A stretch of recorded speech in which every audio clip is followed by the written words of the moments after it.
Hello, everyone. I'm going to call to order the Port of Bellingham Commission meeting for Thursday, February 18th. I'll start with roll call. Commissioner Bell. Uh-oh, he did the mute thing. Commissioner Bell is here in the cloud, but he's I'm present. might be muted. Sorry, I followed Bobby's instructions and did the mute thing. There we go. Commissioner Bell is here. Commissioner Briscoe. Here. And Commissioner Shepard is here as well. All commissioners are present. I'd like to start the meeting by recognizing that we're on traditional territory of the Coast Salish nations, including both the Lummi and Nooksack peoples. We'll start with our, Well, if I could, I think we'll start with Commissioner Briscoe wanted to make an announcement that may influence some of the public comment about one of our upcoming agenda items, and I'll give the floor to Commissioner Briscoe. Thank you. Regarding action item 1, the moorage rate increases, I would respectfully ask my fellow commissioners that we put that vote off on that action item until March 3rd. The reason is I believe we need more public input. I would also on March 3rd request that staff put together a workshop study session starting at 1 o'clock, ending at 2:30, which would give us a half hour before our executive session starts, so that the public, mortgage tenants, staff, and the commissioners can sit down at a round table discussion, so to speak, here in our chambers, and see if we can come up with a long-term plan for our mortgage, so that we're not faced with this every year or every other year, and we can come to some kind of agreeable terms that work for everyone. So I would request we do that. And the reason I'm bringing that up at this point in time is so that folks that are here to give public testimony on our action item 1, the mortgage rate increase, do not have to do so if they wish not to, and they can watch the mortgage. I'm lost for words here. Mortgage presentation. Mortgage presentation, and have time to think about it, and they can watch that on YouTube as well. They don't have to stay, so. Okay. I don't know if we need to take a vote on moving that to the 3rd, or we can just a head nod, or how, Frank, can you help us Bobby? with that? Bobby? You need a vote. Okay. We need a vote. All right. Let's, Ken, Commissioner Bell, do you have any comments?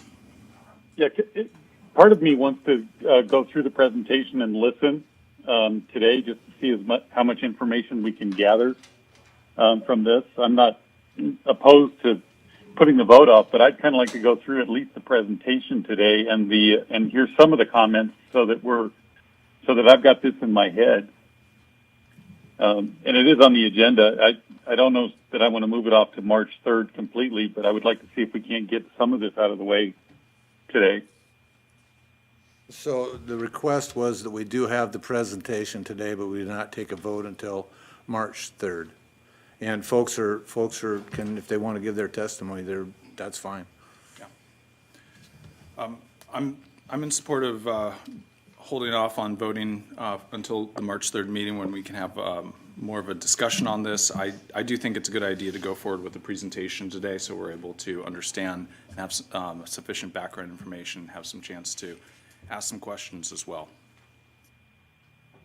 And I'd like to hear some of the public comments. So rather than dismiss it entirely out of hand, I'd like to hear what some of those people have to say. Yeah, people are fully welcome for any public comment they want. Okay. We do have to vote on this. So. Okay. Should we vote now, or should we just, I guess we can just vote when it comes. Yeah, okay. I think that's more appropriate. Thank you. Okay, thank you for that input, and we'll go ahead and move on to public comment. I have one person signed up. Mr. Carlberg, would you like to speak today, or hold your comments for another? No, I think I'll hold my comments until I've seen the presentation and gone through the public process. But this issue has always been through some public process, and so it's kind of a surprise that we didn't have any. Okay. So I'd really like the commissioners to consider putting it off, make sure everybody's up to speed before we give our final comments. Okay. Mr. Carlberg will wait till next week, and we appreciate the written comments we've already received from you. thank you. Would anybody else here like to speak today? Who hasn't signed up? No? All right. I'm going to go ahead and read the upcoming meetings, and then we'll move on to our consent agenda. Upcoming advisory committee schedules include the Marine Advisory Committee, or the MAC, Tuesday, March 10th, 2020 at 6 p.m. here in Commission Chambers.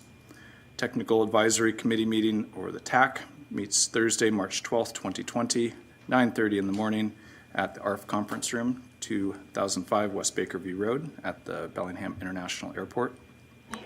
And the Bellingham International Airport Advisory Committee, the BIAC, Thursday, March 12th, 2020 at 5 p.m. at the ARF Conference Room, 2005 West Bakerview Road at the airport. Okay, Carrie? A motion to approve consent agenda items A through K. All right, Commissioner Briscoe, do you have any questions or items to pull? I do not. And Commissioner Bell? I do not. Okay. I just have two questions. I don't need to pull them for separate votes, but I have a question on D and H. And the first is for the GP West site. Now that we're seeing an update on it, I'm wanting to know what is some of the next steps we can expect, and where are we at in the timeline of this cleanup? Sure. Brian Gowan, Director of Environmental Planning Services. Yeah, the GP West site and Modca Environmental Cleanup Site is broken up into two different remedial action units that we call them, or RAUs. The particular item on D is related to the pulp and tissue mill, which is actually the site that's already been gone through the cleanup, and so that action is related to just the ongoing groundwater monitoring. We do an annual CAP inspection to make sure it's all performing right. So that's what that PSA amendment is. So that part of the site is really basically done, aside from ongoing monitoring. And then as projects occur, like the road or the park or the residential units, there'll be coordination with ecology and just making sure the material is managed correctly and then put back and the cap is restored. So that particular part of the site's pretty much done. The chlor-alkali remedial action unit, which is on the south side of the site, where there's we don't have a cleanup completed yet. We've done an interim action there a number of years ago, but where that particular project stands now is that we have a cleanup action plan, which is the ecology decision document. That is in ecology's hands right now. They're undergoing review of that. That has they also have a new project manager on that site for ecology. So it's a complicated part of the site, so we've been working with him, answering questions, getting background information to them. So we hope that this year that cleanup action plan will go out for public review and comment. Then there's an agreed order, another legal document that basically outlines our obligations to design and implement that. So by the end of this year, we hope to have the cleanup action plan done. Then we'll move into engineering design. And then hopefully the next following year or so will be into design and construction. But a lot of that is also grant dependent. So we're also making sure that we get this set up and ready for grant availability for construction. Okay, thank you. Yep. So the the item we're seeing today, that's ongoing monitoring. Is that going to continue for perpetuity, or how long does that continue? For a number of years. The groundwater monitoring anticipates the way that project it was designed is that we've removed the source of groundwater contamination, and then we monitor it over time to see that the plume is reducing in size, and that we anticipate that could be up to 20 years. But we've also split that out over not just like on a quarterly basis. It could be once a year and then once every 5 years. So we just want to be able to, these first initial years is more frequent to track that it's stabilized and is reducing, and then it'll be much more periodic after that. Okay, Yeah. Thank you. And my question on H is if we're going through a termination with the ITEC, the community solar project there at the ASB, what's happening to the panels? Are they staying? Are they being repurposed? Thank you, Commissioner. Terry Leahy, Property Manager. The panels are going to be removed. They're actually in the process of removing them right now. Most of them are gone. Okay. All right, that was it. Okay. Thank you. I don't have any further questions, so go ahead, please. A motion to approve the consent agenda items A through K. Commissioner Briscoe? Yes. Commissioner Bell? Probably me. Yes. And Commissioner Shepard is a yes as well. Passes 3-0. Thank you.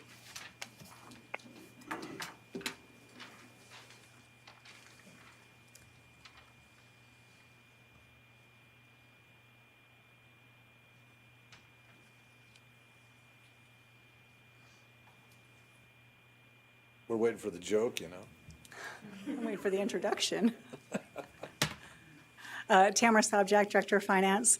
So this is our 2019 year-end report. We have financial results and statistical results.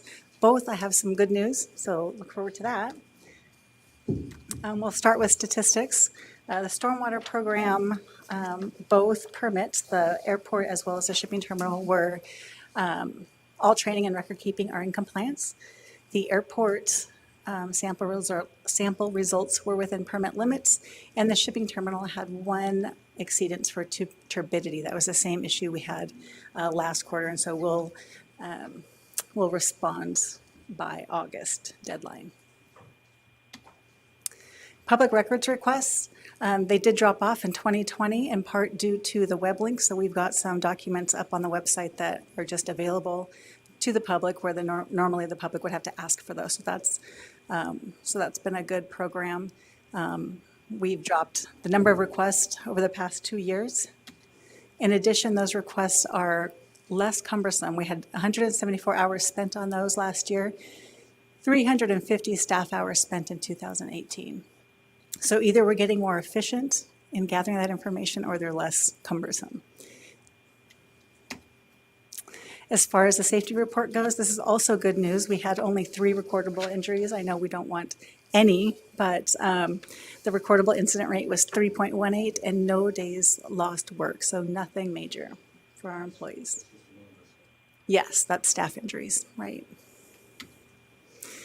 Risk management activities, we only had 1 major incident at the port. That was the water line at the airport that the Commission is well aware of. We have 2 open claims for the port. That March windstorm in 2016 is still open. That was a delay in repairs due to permitting issues, but that's on its way. Our insurance covers that with a $50,000 deductible. And then the other incident was the fire line break at the airport. We have 2 open claims against the port. Both are slip and falls. The one in January of 2018, our legal team is handling.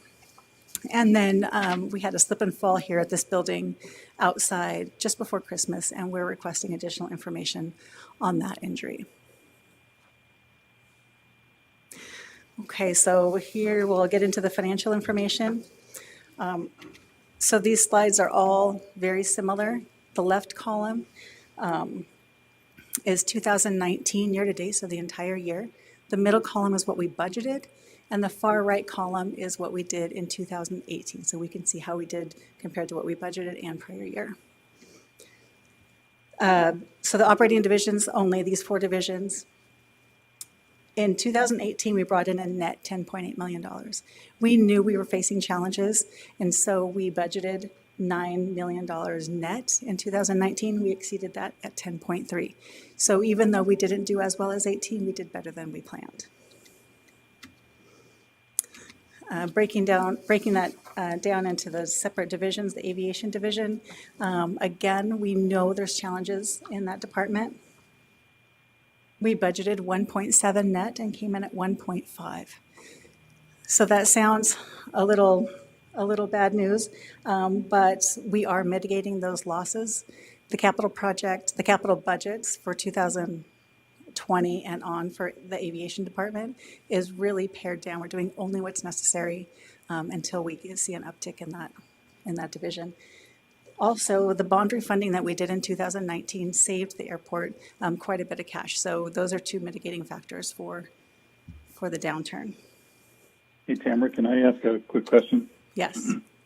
Do you see that decline leveling off, or is that, are we at a steady state yet, or are we continuing to see a decrease?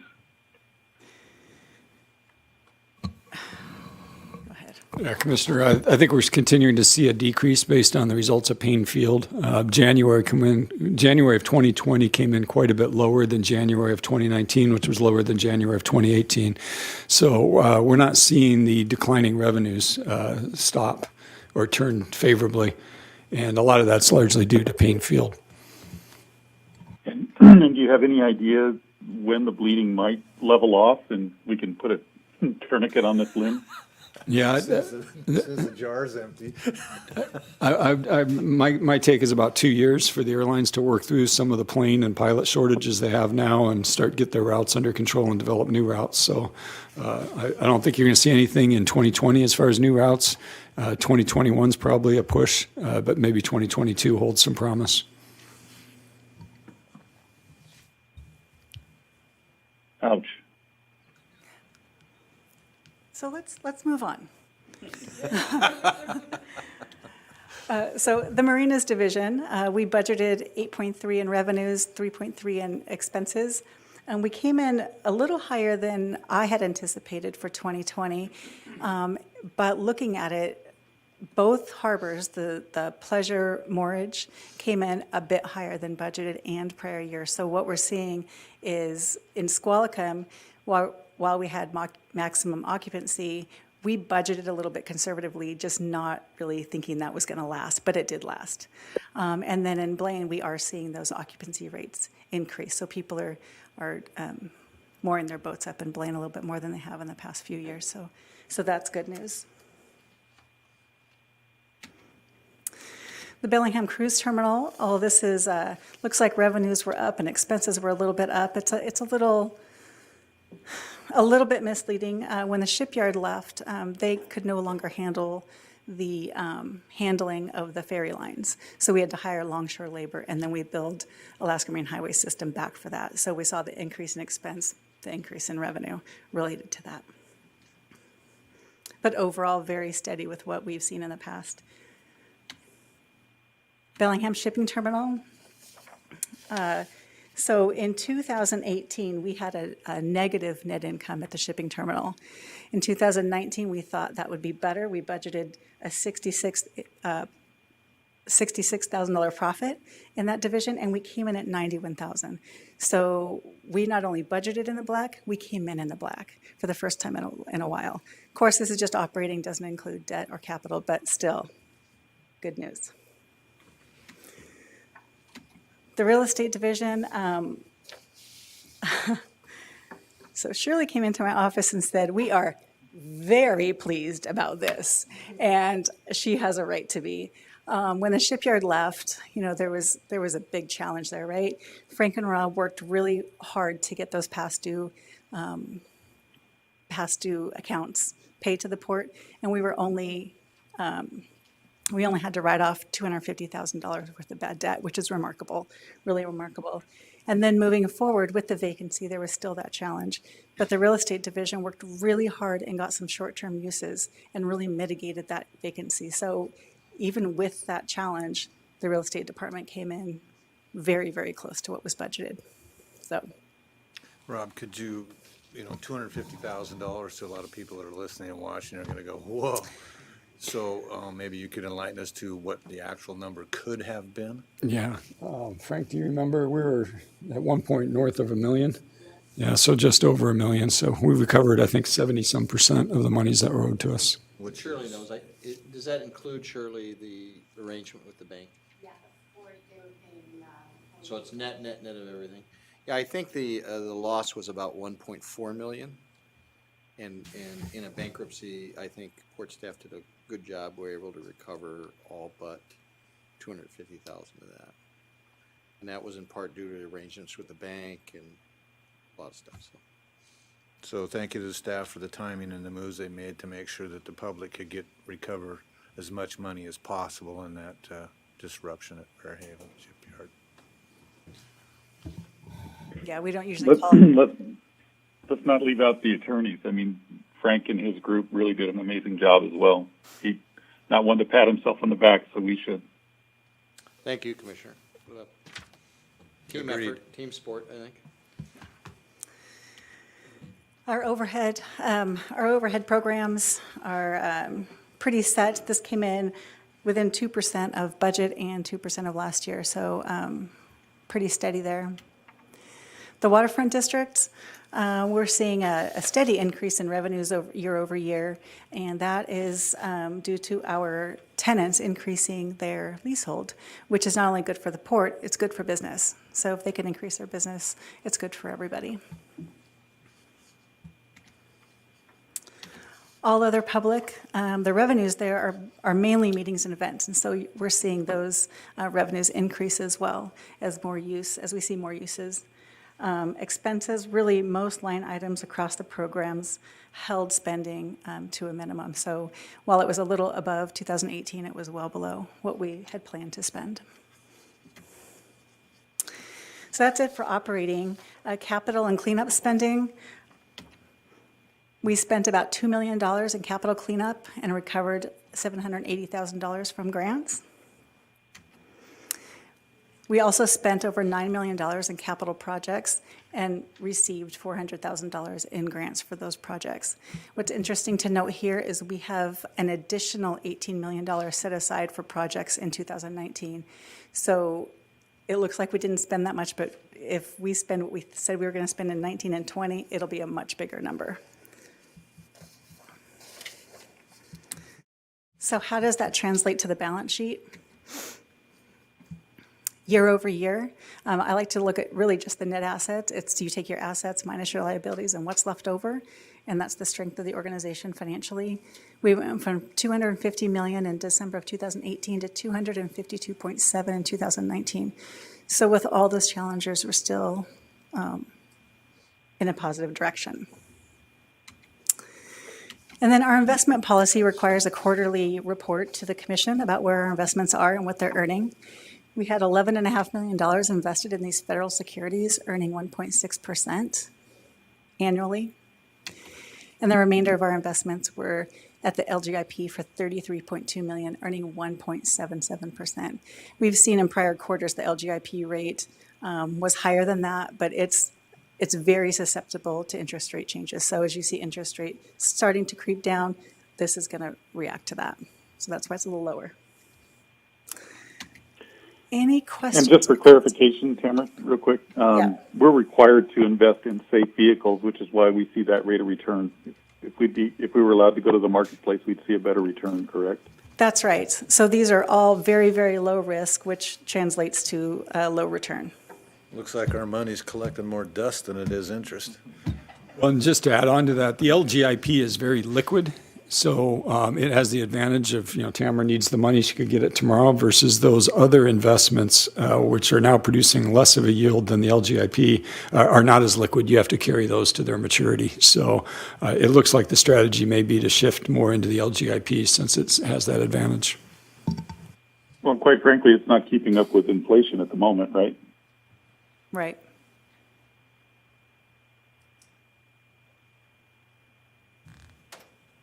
And how do we decide how much money to keep in these accounts? So really, I look at our cash flow needs and see what do we have reserved, what do we need to have at the end of the day. If we spent everything we said we were going to spend, what would we need? And that's what I keep in those federal securities, because I can't just pull them out. They're 1 to 5 years. Where if we just went gangbusters and spent all the capital money, we'd need a lot of that LGIP balance. How come you look at me and grin when you say that?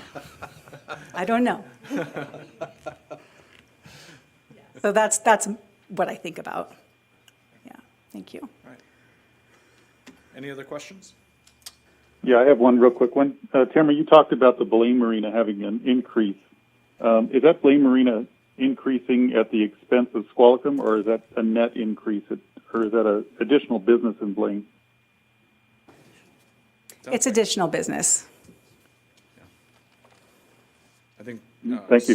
Squalicum has kept almost complete occupancy, and Blaine has absorbed some new increase. Right. That's correct. Squalicum's full. It continues to be full. Blaine still has some room to grow, but it had a really good year in 2019. So as always, Love it. Okay. thank you. You did a good job. Excellent work. Thank you.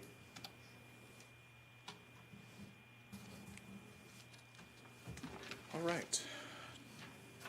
Time for our first action item.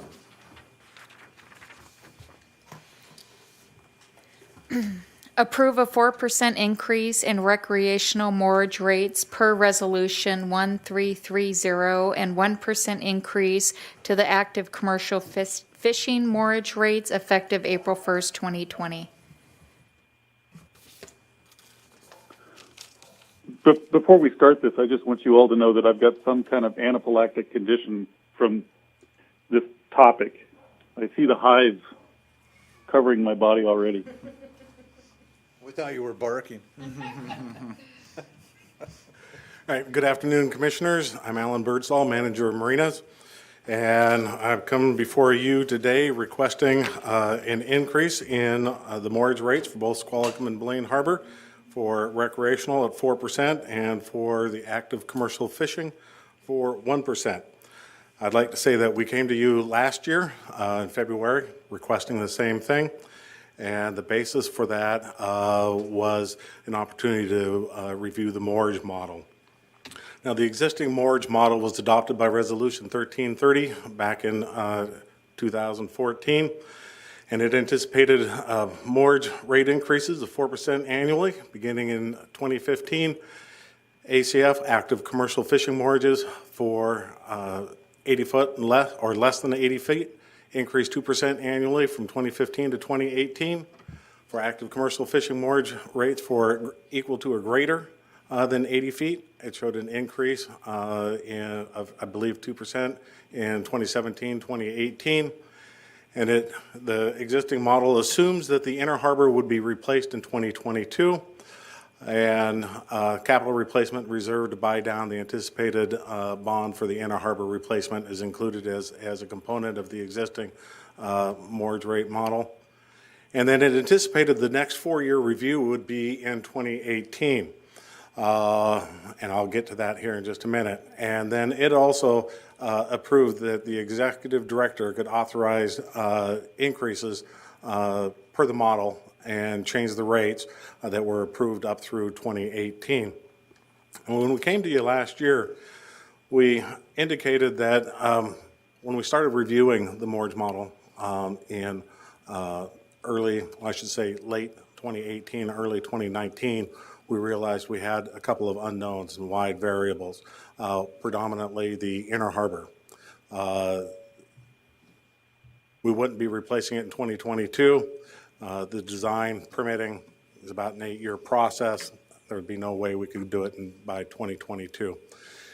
And we indicated that we're going to get a condition assessment done on the inner harbor. We would have that done by budgeting season, and so that we could, one, determine can we get 10 years out of the inner harbor, and if so, what kind of life extension projects would we need to do and budget in the 2019 and the 2020 budget. We had most of the condition assessment done. We were not able to get finalize the electrical assessment, which is a key component. That's been weather dependent and scheduling with the consultants. We'd hoped to have that done last week, but now it's been pushed out to next week. But we did have the rest of the assessment done. We assessed the pilings, the floats, the integrity. We identified some weak and failed pilings. And then, if you may recall, through the budgeting cycle, we've included $250,000 this year for life extension projects. That'll be primarily pile driving. We've budgeted $300,000 a year for the next 3 years after that to continue the life extension projects so that we can make sure we can get 10 years out of the inner harbor. Through those discussions, there was one of the questions that the commissioners had is when we go to and part of the budgeting discussions, and it came up, is when we replace the inner harbor, can we put in bigger boats? And I've commented about that. Well, if we put in bigger boats, we probably need to dredge out the inner harbor and make it deeper. So after we did the condition assessment, looking at the budget, and then taking into consideration dredging, we have an outer harbor that had bumps in it, and most of it has not been had a maintenance dredge in it. So we took a look at those and calculated that the inner harbor and the outer harbor to dredge those and upland disposal is about $35 million between the two of them.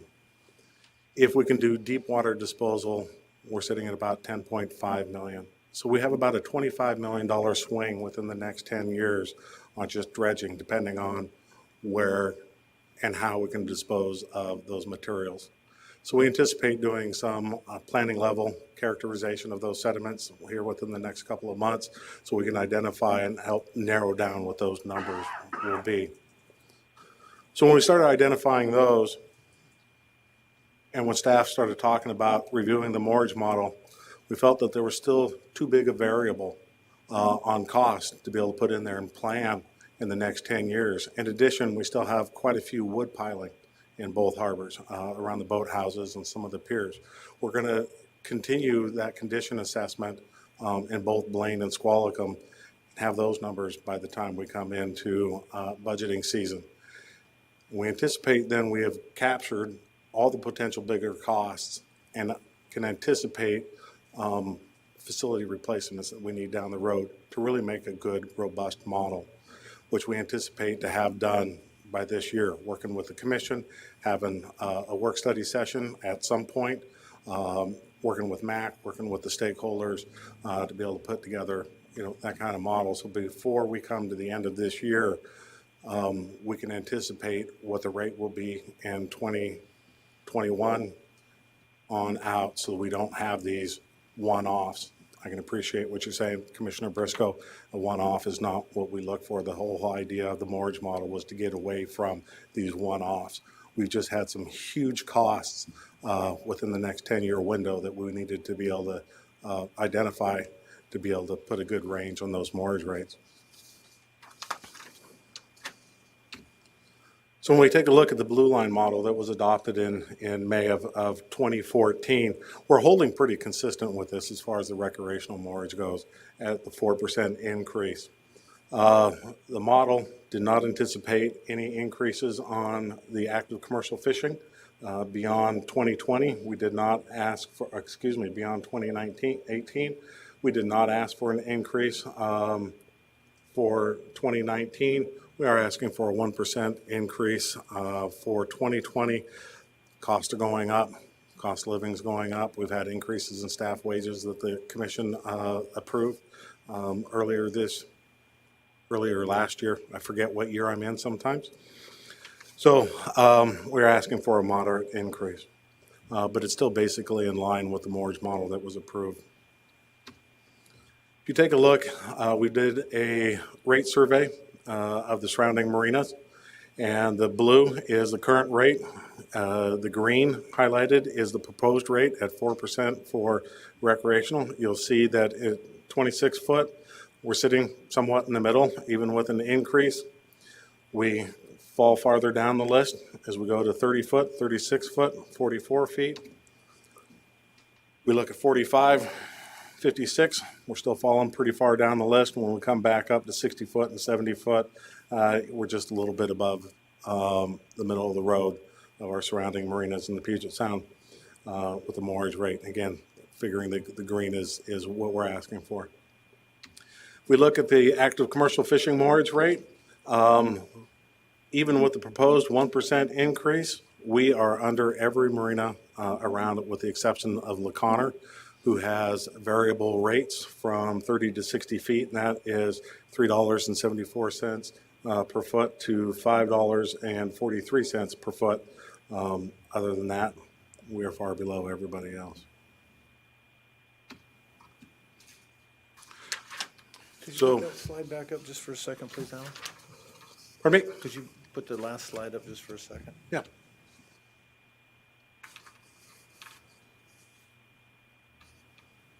Thank you. So that's the short presentation. Again, the staff is requesting a 4% increase on the recreational rates, 1% on the active commercial fishing rate, and that's after a $1.02 subsidy that the commission has approved for ACF. I will take any questions that you have. Okay. Questions, Commissioner Bell? Alan, that subsidy, where does that come from? That comes through the Economic Development Department from taxpayers. So that is a taxpayer subsidy. What was that again? It's $1.02 a foot.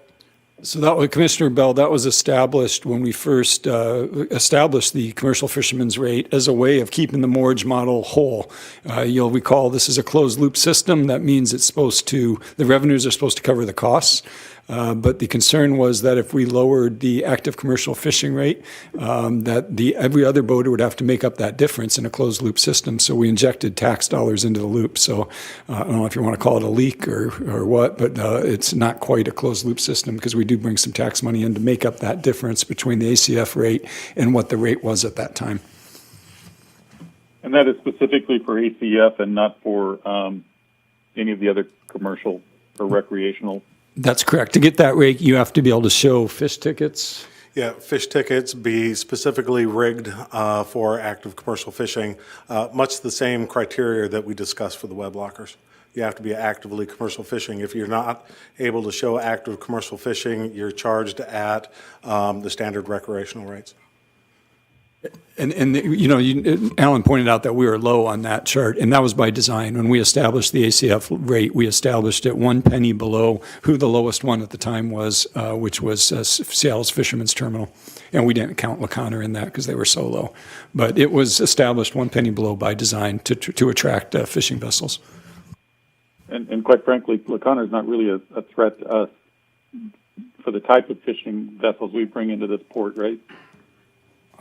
I'm guessing Bobby could answer that question a lot better than I could. There's up to 70, 75-foot vessels, and there's a lot of fishing vessels on LaConner. I don't know that we need to worry a lot about the other ports. I think we need to worry about this port personally. I'm never been one to look at the other guy and say we got to do that. So. Well, I would be concerned if LaConner were siphoning business from us because they're at 374 and 543. Do we know if that's the case? I'm not sure. I don't know. No, we cannot answer that question.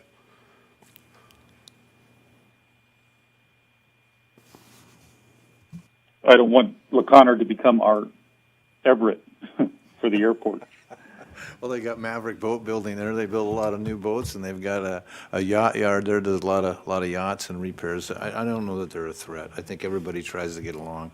Commissioner Bell, I wouldn't say that their moorage rates are a threat to emptying our harbor out because they don't have a big enough facility to take all the boats that are here.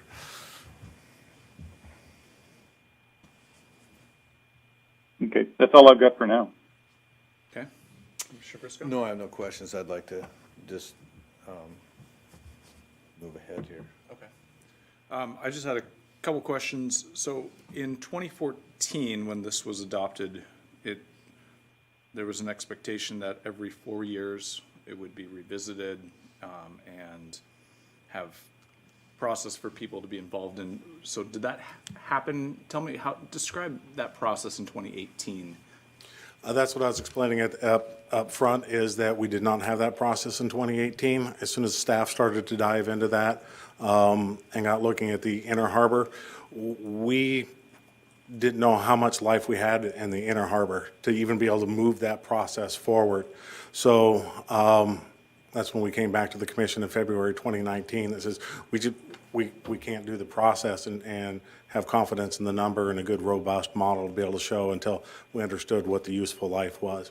We said that we would do it by the end of 2019, but as we work through the condition assessment, the budgeting process, looking at the dredging, we realized, again, there's just too wide a variability to have a robust model on it. Just to put that a little bit into perspective, I mean, the elephant in the room here is the inner harbor rebuild at something north of $60 million.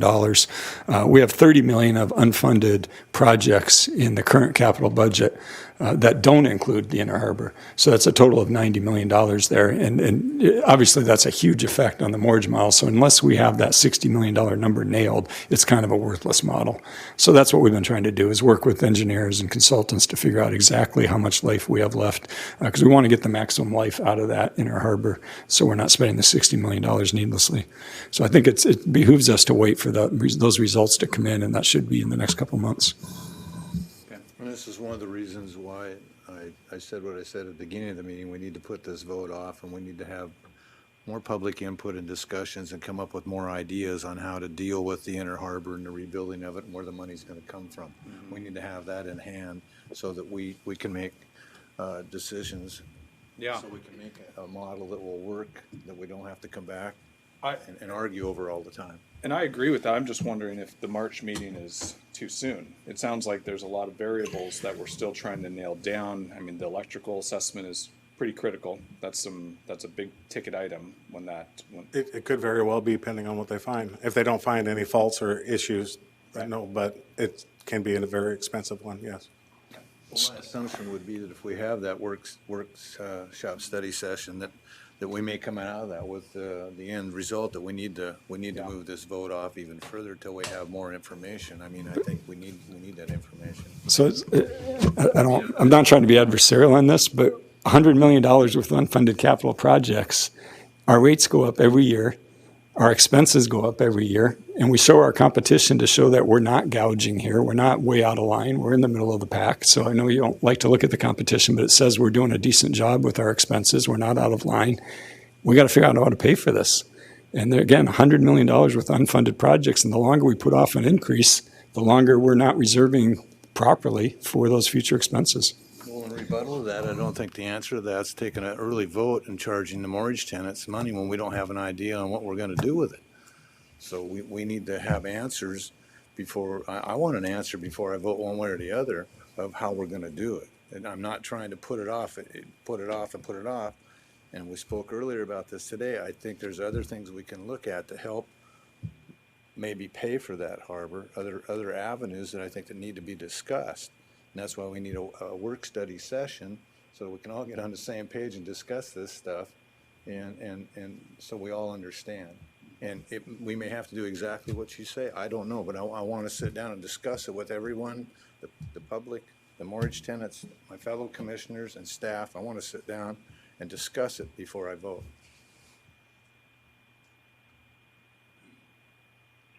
I would like to see this happen in that next March meeting, if we're going to do that, Bobby. I don't know that we need to know all of the answers because I think some of them are going to be relevant. Some of them are going to remain unknown beyond this year. Correct. I agree. So, but I have a very strong opinion about trying to put this into some kind of a mechanism so that it's not a political football and it's not, something that gives us hives every time we have to discuss it, because it is a difficult topic to discuss. And if we can do that in the next meeting, I'm in favor of doing it the next meeting, but I don't know that I want to put it off beyond that.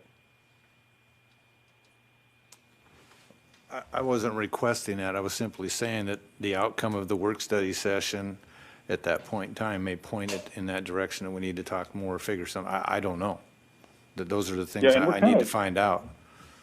And we're kind of pinched, because we continue to not want to raise taxes or anything else when it comes to fees along this port. So we're putting ourselves in a bind, I think, long term when we look at our long term liabilities, and we've got to figure out where that money is going to come from. Agreed. Yeah, I think we probably all agree that we understand expenses are increasing, and there are a lot of projects that we need to fund. And for me, I do need more input from people because this does impact a large number of people in our community. That I need to make sure that we have some time for more people to voice their opinion. And I also just want to be able to question some of the way we're thinking about funding the improvements here overall. The entire county benefits from these facilities, and I just not certain that only paying for it with certain user groups is the only way to go here, because these marinas are an asset for all of Whatcom County. They create revenue and jobs and employment for all of Whatcom County. And to continue to only base the payment and the infrastructure improvements from one user group gives me a little bit of pause. So I would like to be able to have some more discussion that we can really dig into those a little bit more. I agree. My only other request is, Mr. Kyle, you and I need to go sit down and have another glass of whiskey and discuss your comments as well. So who was that? I'm sorry. I said, Jim, I want to do your whiskey crab soup. No, but I mean, Mr. Carlberg. Mr. Carlberg. Mr. Carlberg, you and I need to sit down and discuss your comments. I forgot who was feeding me what. Okay.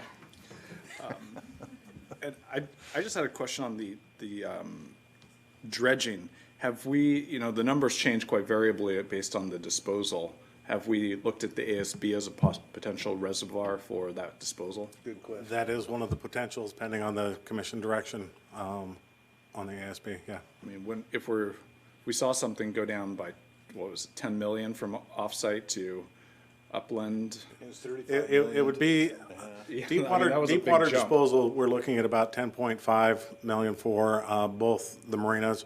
It'd probably be both the inner and outer harbor. It would be a little bit more than that if it was the ASB, but it would be nowhere near the 35 million for upland disposal. But one of the things that we want to do is, again, do some planning level characterization to see where we feel we may fall, and really start looking at that and work that timing in, potentially with the ASB project, if that's the way it shapes out. And Brian, those numbers depend a lot on what the mix is in the sediment, correct? Yes. Okay, well, I'm going to move that we table this vote until we have a discussion with, at our next meeting. We'll have a work session that precedes the next meeting, starting at 1. Yeah, it'd be, be about an hour and a half, I think would be. Sounds right. Yep. Give us a little break in between our Yep. executive session and that work study session. Okay, and we'll ask some stakeholders to join us and staff to flesh this out a bit more, and then revisit this at our next meeting. All in favor? Aye. Aye. Aye as well. Aye.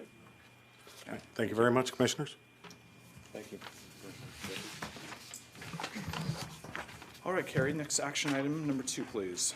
Authorize Executive Director to execute a professional services agreement with RMC Architects for environmental investigation and healthy housing integrated planning services at the former Lignin warehouse parcel.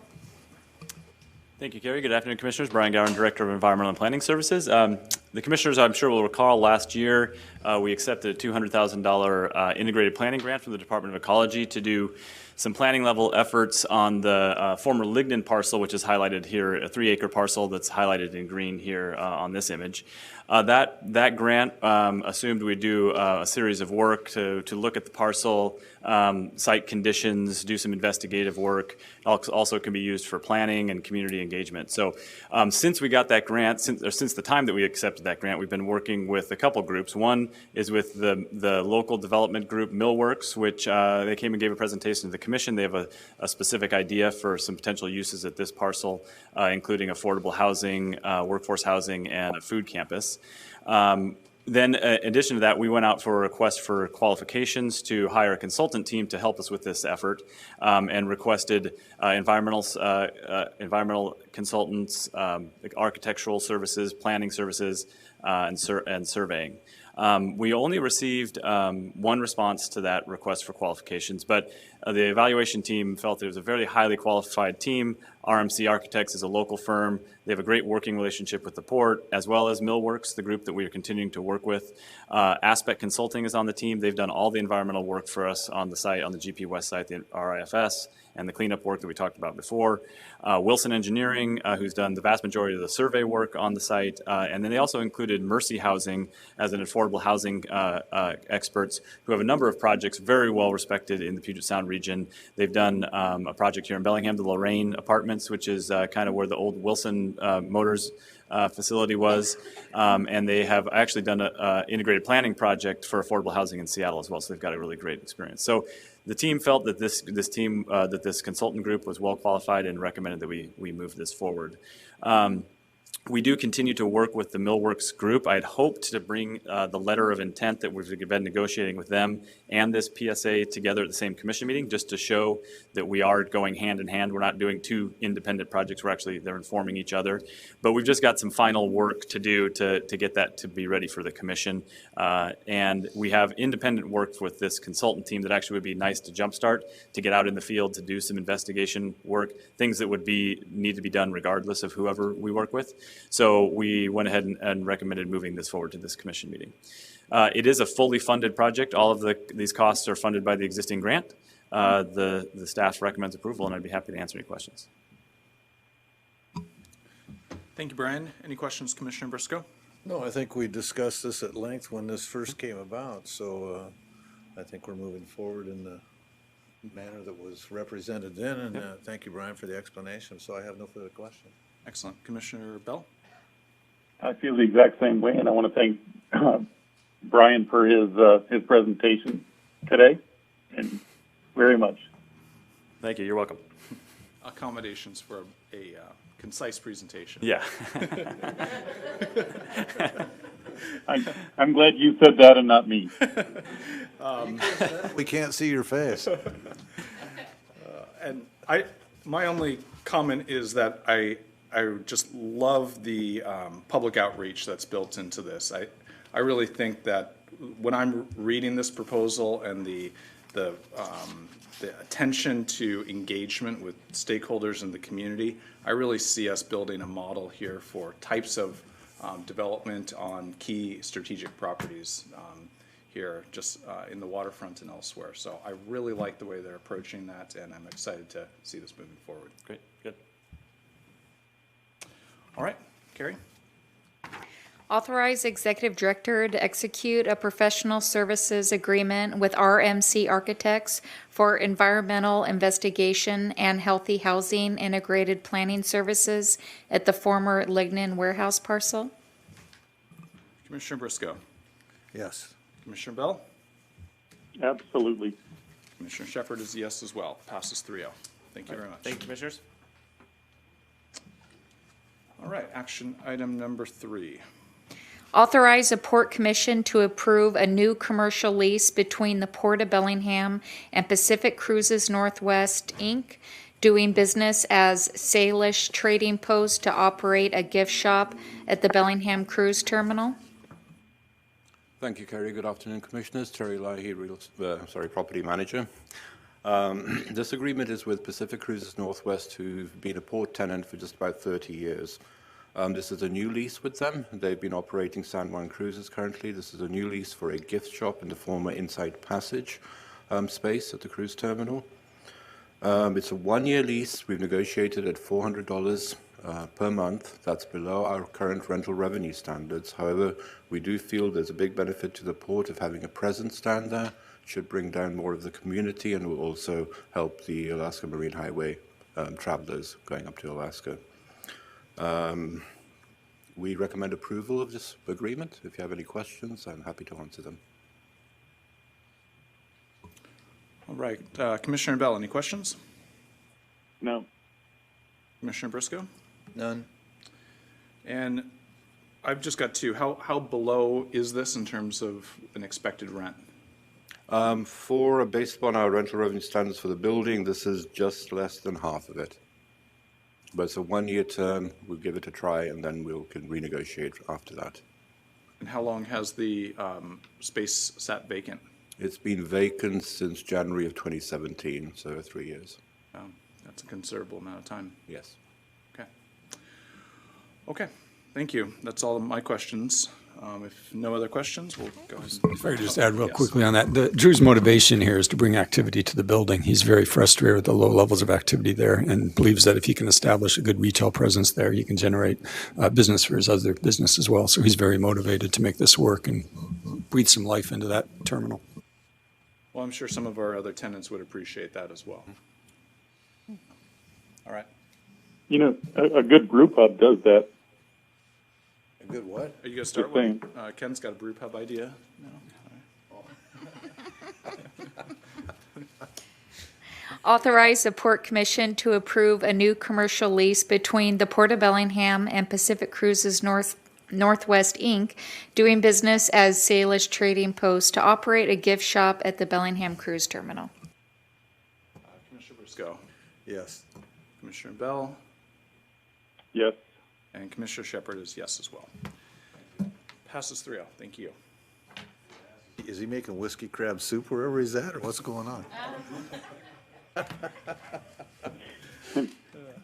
Well, that concludes our regular business. We will move to other business before public comment. Commissioner Briscoe, do you have any additional I items? just have a couple of questions, and one for general questions about where we're at on a couple of things. One was the ASB site. Where are we with, Brian, with talking about that, or getting public input on ideas, or where are we at with that? Yeah, Commissioner, thank you for that question. Yeah, we actually we were hoping to have an update on this commission agenda on that. We pulled it kind of last minute. We have some more work to do with our consultant team. If you recall, we hired, last year we came to the commission with to get general direction to look at a partial fill. We then hired Anchor to start working on that with us. They've been doing an engineering analysis of that, of our just staff work, and they're starting to get us their reports back, and it just wasn't ready. We needed some time as staff to digest it so that we could present it to the commission. But that's the next step. Probably at one of the upcoming commission meetings within the next month or so, we'll have a summary of that. That will then inform our next steps to go to work with the Department of Ecology if we need to do any work with them to amend the consent decree or adjust our approach based on the commission's direction on that report. So we're actively working on it. We've got a work group of a number of folks internally as well as the consultant team. Once we've got direction from the commission, then we'll also have an engagement with a public outreach component. We'll have the land use discussions go along with the cleanup. So we are actively working on it, but it just wasn't ready to present to the commission just yet. Okay. Out of our marina moorage rate discussion about dredging, is it possible to get an estimated tonnage number together of what they think they might have to dredge and what may be allowed to go into the part of that ASB? So if we could see if that would Yep. maybe offset some of our costs if we were to do that? Yeah, that's one of the elements we've looked at is really like a capacity question. Is like, what is the capacity? And then really the answer to that is there's lots of capacity there, but then that depends on where you draw the line and how much water side you want, how much land side you want. So we are looking at trying to provide a range that accounts for those. We could likely take that material as far as the capacity goes. Then it's a decision on is that the right call for different reasons. Okay. Thank you. Yeah. That's all I have for this meeting. Okay. Commissioner Bell? Yeah, since I've got a little bit of time, I'm going to ask you a couple of questions. I mean, the first one is, given the announcement that All-American Marine has signed a couple of really good contracts and increased their business down there substantially, is there any update on what their negotiations are to repair that dock in front of their building, or the pier in front of their building? So they want a brand-new float in front of their building, what they call a fit-up float, to pull their vessels up to and work on them. Right now, they're being done, which gate? Gate 9 in Squalicum Harbor. And it's a bit of a travel time for their guys. They have to pack their tools up in trucks and drive them over there. So they were hoping for something right in that I&J waterway. They applied for a permit with the Army Corps of Engineers for that. It was blocked by one of the tribal concerns. We've been negotiating with the tribe. We tried to pull that one out and get it a separate negotiation so it could be fast-tracked. The tribe did not agree to do that. They wanted it part of the overall negotiations. So that's where we're at. So And overall, they continue to outperform with the business that they're bringing down there. So that investment in that building for that company has been a major win for the port. Congratulations to the past commission for approving that. There's no question it was a big win. There's a couple issues with the building. There's some ventilation concerns. It's the painting being done in there is exceeding what we originally thought was going to happen, so the system wasn't designed properly. We're going to have a couple $100,000 worth of repairs coming your way in the next couple of months to fix that system. But other than that, I think it's been a really good, a big win for All-American Marine and for the community. Well, that should be expected for somebody who outperforms, right? You're going to have some tweaks to make, I would say. Yeah. So you said that the tribe would rather see the entire package of new projects come forward instead of piecemeal it. Is that the? Yeah, the current approach is to try and get an approach, kind of a template, if you will, for how we approach new projects. In the past, this is 10 plus years ago, the idea was we'd get to a whole, 5-year list of projects together, and then we negotiate for that 5-year list of projects. The problem was half of those never came to fruition. You've seen how our capital, changes with commission changes or other priorities change, or it's just no longer relevant. So that system didn't work. So what we've proposed, the Port of Bellingham has proposed, is that we do sort of a template that says, okay, every time we bring a new project, here's the process we go through to get your approval, and here's how we mitigate any impacts to the tribe. So if we can get that template approved, that would create the pathway for all future projects to go through that process. Correct. So that's really where we're at now. That's correct. We're trying to utilize some of the positive experience from the first agreement and move forward. Yep, and I believe the first agreement, which gives us the ability to use, maintain, and repair all existing infrastructure, I believe that's going very well. Yeah. Well, I just have a quick comment. I got to sit next to a Lummi tribal fisherman at an event, and he just took the time to thank us for that agreement and just say what a difference it makes for his family and his business to be able to have that agreement in place to secure their ability to keep on conducting their business and really having a profitable experience. There's not always a lot of money in this industry, and there can be some small margins, and an agreement like this has, I think, really continues to be beneficial for both parties, both for the tribe and for the port. So I think staff did a really nice job negotiating that, and it was a real collaborative experience. I hope we can leverage that for this next section. I concur with what you just said, Commissioner Shepherd. The biggest problem I've got is that when you've got a business like All American Marine and suddenly they get a spike in their sales, the process we're going through isn't necessarily going to be responsive to the needs of the business itself. And that puts us in a position of hamstringing, basically, the company like All American Marine that has these orders, and they're coming at them faster than we can respond, and certainly faster than this process is going to respond. So my hope is that we can kind of break that logjam so that we can be responsive to the companies that we're actually trying to help, rather than waiting for a long process to drag out and have them lose some opportunities along the way. And it's not just All American Marine that's going to be subject to this. There are going to be others. So, question, Director Fix. That project is basically a private project. That's not our project, correct? Well, we have in his lease. I know we're helping, but I mean. Well, in his lease, there's language in there that we will we will make all reasonable commercial efforts that we can to put a commercial dock in place, and then he will lease that dock from us. So it would be our capital project, I believe, and then it would go into his lease to pay us back. Okay. So financially, the burden's on him, but it would be our project. Okay, so at one time I thought that it was his project, but it is our project. It went back and forth a couple times as to who would do that project. Okay. Yeah. So we would take the. We just think we have the better expertise for permitting these types of things. So. Agreed on that. So, all right, thank you. Well, so Brian, you're involved in all that.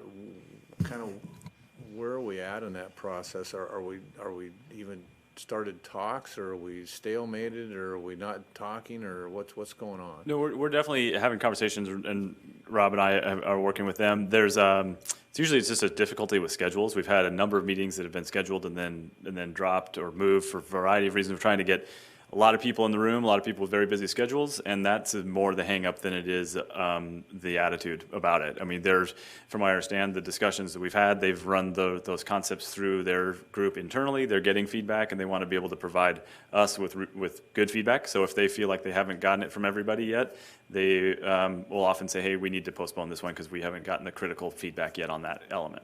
But it's definitely not a, hey, we're not talking. We're really trying. There's also a few other schedule elements that we've got thrown in there. We had a family leave that was planned, and that impacts availability. Unfortunately, oftentimes if there's a funeral, that has a big community impact, and a lot of people are unavailable, understandably, for a period of time. So we're just trying to find time to get together, and so that's where we're at. Okay, so we're not sitting on our hands. We're No, trying to get no, this not at thing all. done. Okay, very good. I've had email exchanges even today. Very good, thank you. And Brian, is there anything else we can do to support this right now? Well, I think I would defer to Rob on that. I think hearing this conversation is helpful. I think that will help us say the commission is really interested in us trying to advance this, and we'll use that as something else. I don't know, Rob, if you think there's anything.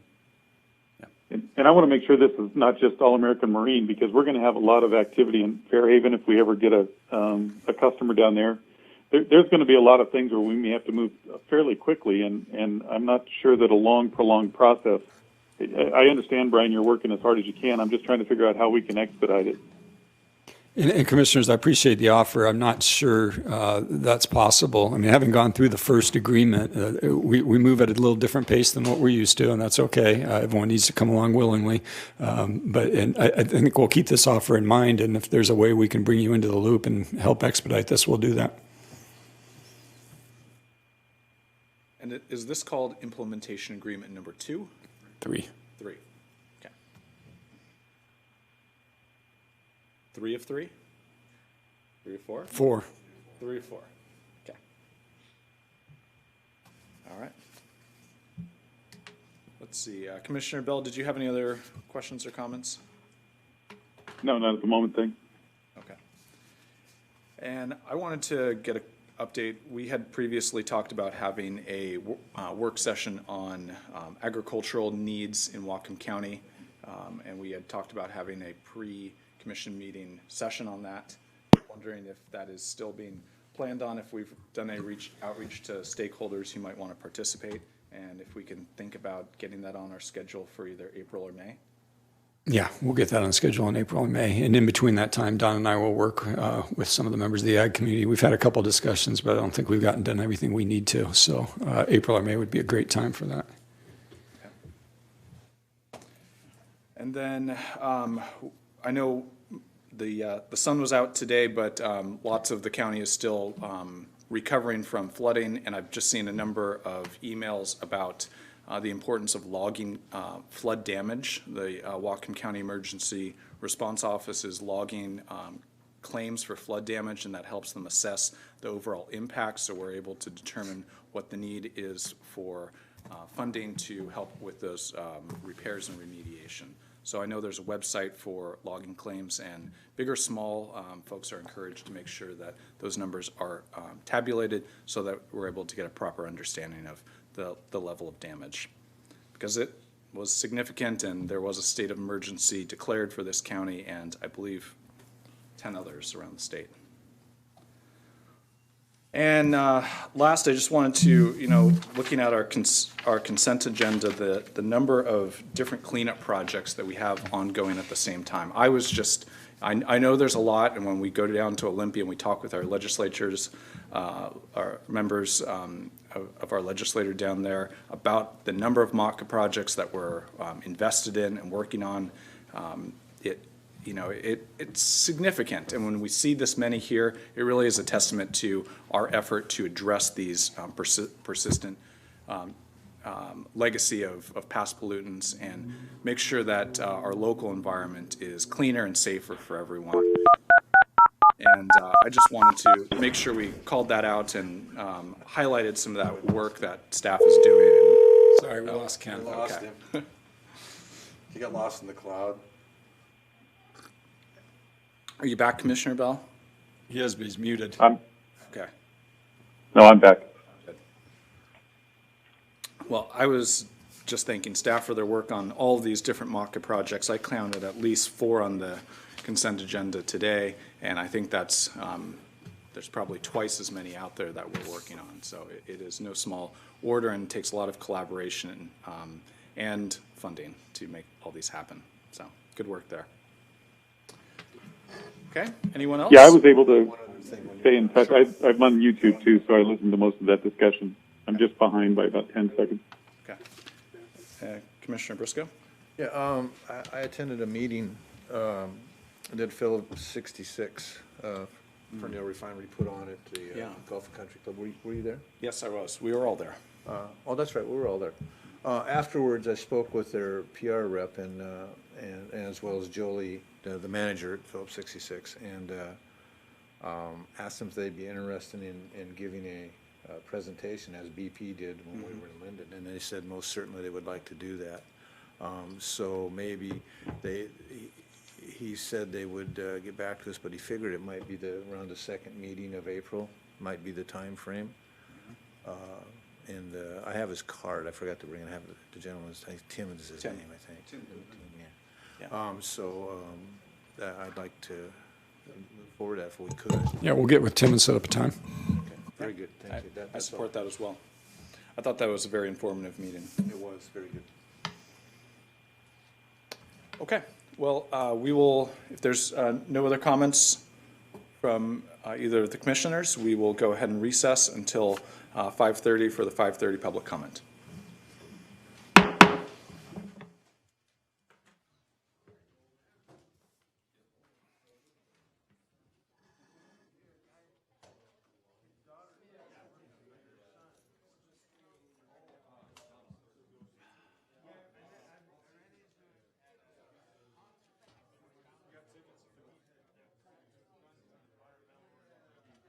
I think Bobby's planning to be there.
I'm